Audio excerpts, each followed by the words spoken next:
Ted Bundy was not the monster you'd imagine. He didn't lurk in the shadows, looking the part of a killer. He was charming, educated, and he used that image to mask an unimaginable darkness. Ted Bundy was born Theodore Robert Cowell on November 24, 1946. Raised by his grandparents under the impression that his mother was his sister, Bundy's early life was marked by confusion and secrecy.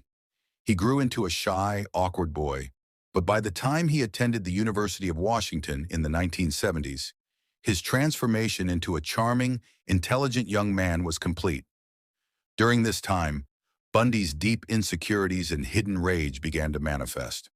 By the mid-1970s, young women started disappearing from campuses in Washington, Oregon, and Utah. Bundy would approach his victims, feigning injury by wearing a sling or asking for help with his car.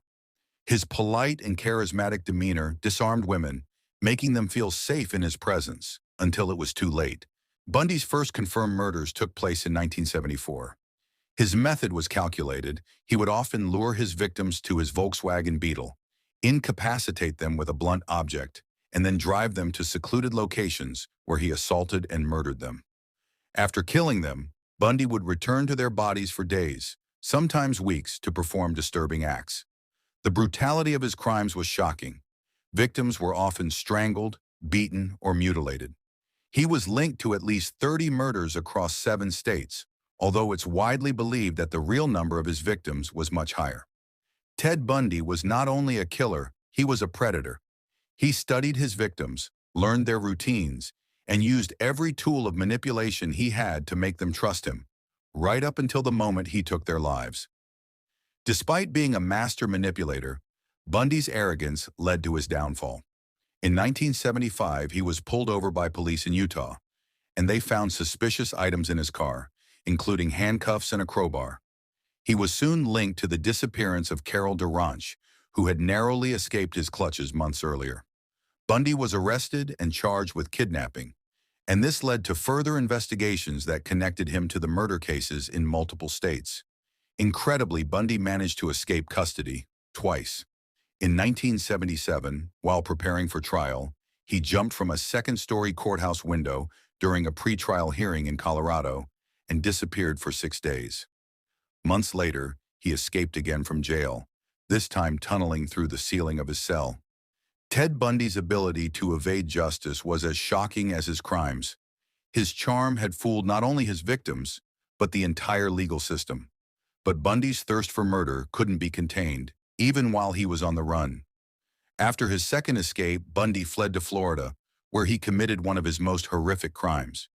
In January 1978, he broke into the Chi Omega sorority house at Florida State University. Within minutes, he brutally bludgeoned and strangled 2 young women to death, attacking 2 others before fleeing. A few weeks later, he kidnapped and murdered 12-year-old Kimberly Leach. Bundy was finally captured on February 15, 1978, after being pulled over in a stolen vehicle. This time, there would be no escape. He was convicted of the Florida murders and sentenced to death. In the end, it wasn't Bundy's charm or intelligence that saved him.